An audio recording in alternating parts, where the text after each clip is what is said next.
O Senhor esteja convosco. Ele está no meio de nós.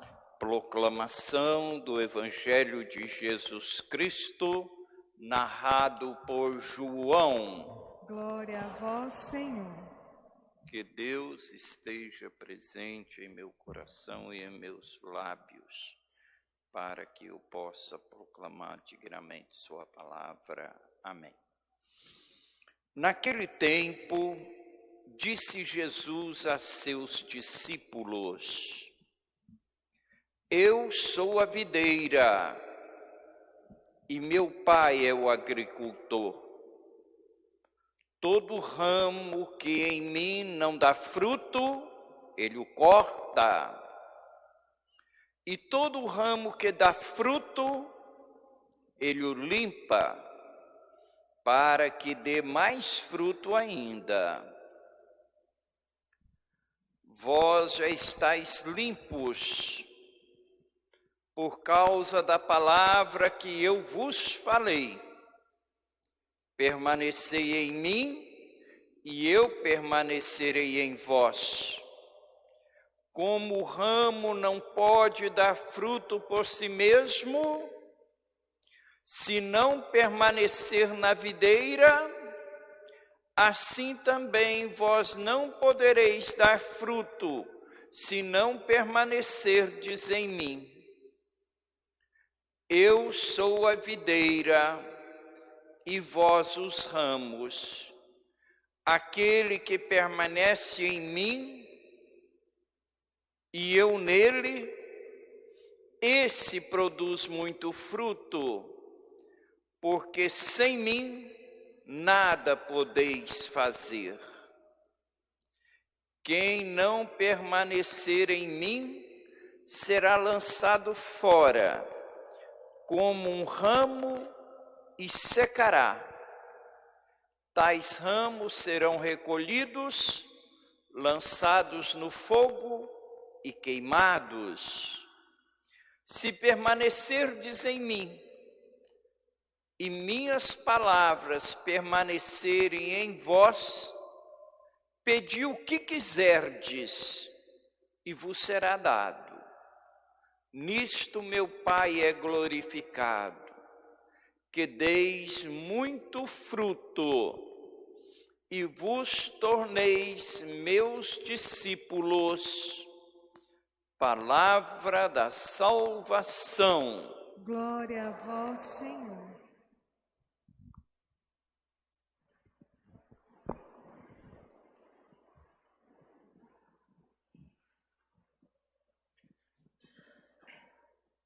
Caríssimos irmãos, caríssimas irmãs, vocês que nos acompanham agora, no domingo passado, nós ouvimos Jesus dizer assim: Eu sou o belo e bom pastor.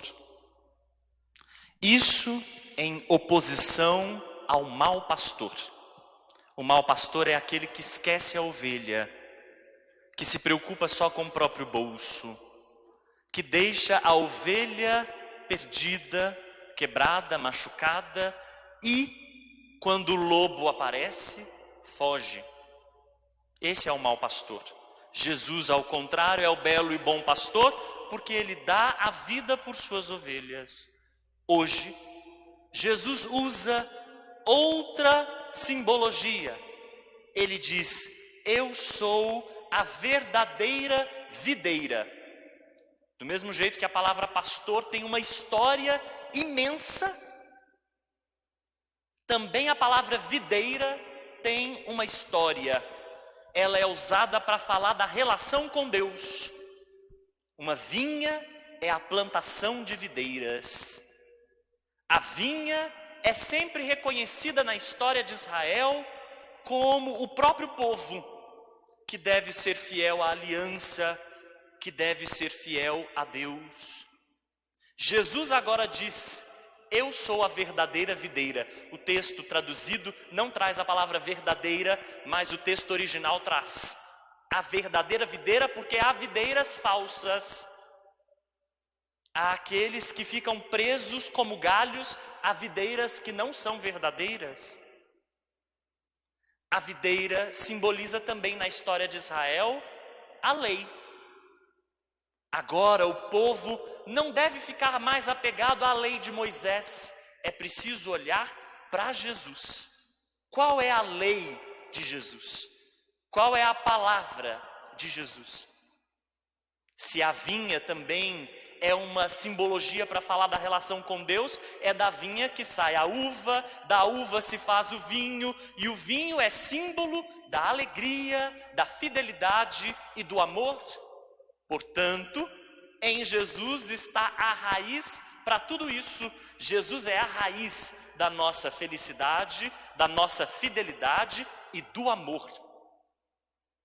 Permanecer ligado a Jesus, portanto, é participar do seu espírito, da seiva que corre em sua vida. É participar, portanto, da sua palavra, permanecer no seu amor. Permanece em Cristo quem permanece no amor do Cristo. A comunidade de fé para quem este evangelho é escrito, estava experimentando coisas que as nossas comunidades experimentam. Primeiro, desânimo. Desânimo, falta de entusiasmo, diante das perseguições, diante das dificuldades. Quantas vezes as nossas comunidades não experimentam também isso? Desânimo, falta de entusiasmo. Onde é que está Deus? Essa é uma pergunta que muitas vezes nos aparece. A comunidade estava perguntando isso. Como é que é possível experimentar os sinais da presença de Deus? De outro lado, a comunidade diante da perseguição estava se fechando. É outro risco. Quantas vezes a gente se fecha no nosso comodismo, no nosso amedrontamento? E aí ela se fechava e endurecia e excluía todo mundo que era diferente. E é por isso que o segundo versículo desse texto é justamente mostrar que o Pai é o agricultor, é Ele que cuida dos ramos, é Ele que ajuda os ramos que já dão frutos a darem mais frutos ainda. Ou seja, permanecer no Senhor é manter o ânimo. Escutar a sua palavra é insistir contra todo desânimo. É deixar Deus agir em nós para que nós possamos continuar dando frutos. E os galhos que não dão frutos são cortados. Mas por Deus, não é a comunidade, não é a igreja que decide quem é que participa da videira ou não. Não é a igreja que vai resolver cortar os galhos. A igreja não faz poda. Quando ela faz poda, ela está se colocando no lugar de Deus. É só Deus quem poda. E é só Deus quem corta. Mas vejam só, para dar frutos, para estar puro, não é preciso realizar rituais de purificação. Não é preciso realizar penitências rigorosas. Não é preciso se bater com o cilício porque somos pecadores. Não é preciso esfolar os joelhos. Não é preciso rasgar a carne negando a nossa miséria humana. Nada disso. Para ser puro é preciso deixar-se purificar pela palavra de Jesus. Porque é a palavra que purifica. E é a palavra que ajuda a gente a dar frutos. Que frutos são esses? Quais são os frutos que todo cristão que permanece em Jesus é chamado a dar? O fruto do amor e da justiça. São os dois frutos principais. E tudo o que decorre daí. Amar a Deus e amar ao próximo. Buscar primeiro a justiça. Estes são os frutos que aqueles galhos que estão ligados a Cristo são chamados a dar. Permanecer é um verbo que vai se repetir nesse evangelho 7 vezes. Não é à toa, porque é só ligado a Jesus, o nosso tronco, que nós somos capazes de florescer e frutificar. Permanecer é um verbo repetido 7 vezes, Porque sem estar ligado a Jesus, nós não podemos fazer nada. Vejam, o texto não diz, a gente pode fazer pouco. Não. O texto diz, a gente não pode fazer nada sem estar ligado a Jesus Cristo. Porque é dele que nos vem o seu Espírito. Mas ligados a Jesus. Muito cuidado. Porque nem sempre as coisas que a gente supõe serem de Jesus são de fato de Jesus. E tampouco, muitas vezes, as coisas que a gente acha que são de Deus mesmo. No fundo, muitas vezes elas são só a máscara para esconder o nosso próprio desejo, a nossa própria vontade, o nosso próprio autoritarismo, a nossa própria violência. Muito cuidado. É preciso estar fincado na palavra do Cristo. E para isso é preciso conhecê-la, reconhecê-la. É preciso saber exatamente o que Cristo deseja. E o Cristo deseja amor e justiça. Aliás, outra coisa procurou Jesus? Não. Outra coisa quis Jesus que o mundo fosse, que os irmãos fossem, senão irmãos de mãos dadas construindo a fraternidade? Não. Que as pessoas tivessem vida digna? Não. Que as pessoas tivessem os seus direitos garantidos? Isso é tudo aquilo que Cristo quis. E isto está no Evangelho sobejamente, sobra no Evangelho, é excesso no Evangelho o fato de Jesus Cristo dar frutos de amor e justiça. E nós só podemos dar os mesmos frutos ligados a Ele. É por isso que o texto da segunda leitura deveria ter começado com um versículo que lhe pertence. A liturgia cortou um versículo importante do texto de hoje. Porque, na verdade, a segunda leitura começa assim. Abre aspas. Como alguém que ignora um necessitado pode ter ou pode permanecer ainda no amor de Deus? E aí o texto continua. Irmãos, irmãozinhos, filhinhos, não amei só de palavras, mas com gestos concretos. Porque muitas vezes a gente ama a humanidade, a gente ama o irmão lá na África, a gente ama o missionário lá no Amazonas, mas o necessitado que aparece diante de nós, não. Mas o necessitado que nos estende a mão, esse a gente ignora. Muitas vezes o nosso amor é muito discursivo e pouco efetivo. Às vezes é muito afetivo, mas pouco atuante, concreto.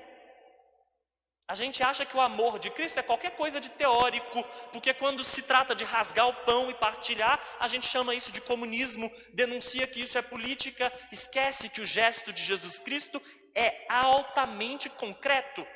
O amor de Cristo não é amor teórico, não é filosofia, não é uma teologia, é propriamente o que faz a vida ser partilha e o que faz a vida ser mais justa. Muitas vezes a gente erra, muitas vezes a gente cai.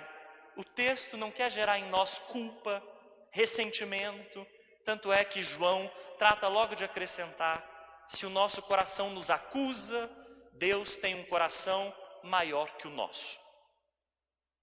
Ou seja, se o nosso coração nos acusa, a gente pode experimentar a misericórdia de Deus. No fundo, João não quer que a solidariedade nasça da culpa. Não quer que a justiça nasça do peso de consciência ou do ressentimento. A gente não busca justiça por ressentimento. A gente não denuncia os ricos por ressentimento contra os ricos, porque quando a gente for rico a gente faz a mesma coisa. Não. Pelo contrário, o amor concreto nasce do amor. A justiça nasce da solidariedade, do direito que eu tenho de ter direito e do direito que você tem de ter direito, do direito que eu tenho de viver e do direito que você tem de viver. Portanto, Por que é que nós pensamos que alguns podem ter e outros não? E por que vivemos assim? Se o Evangelho nos anuncia que amor e justiça são os frutos que quem está ligado ao Cristo dá, e se a segunda leitura nos aponta que o amor concreto é justamente este. E mais, a segunda leitura termina dizendo: quem permanece em Jesus Cristo é quem segue os seus mandamentos. A comunidade de fé deve ser esta igreja. A igreja que permanece no Cristo. Uma igreja que acolhe, como a comunidade da primeira leitura que acolheu Paulo. Imaginem o que é acolher Paulo. O homem matava cristãos, mandava matar cristãos, perseguia. De repente um homem se converte. Como é difícil acolhê-lo na comunidade. Barnabé é uma figura que aparece para ajudar a comunidade a se abrir aos desafios. Uma comunidade que não está aberta aos desafios de Deus é uma comunidade morta. Ela acolhe Saulo.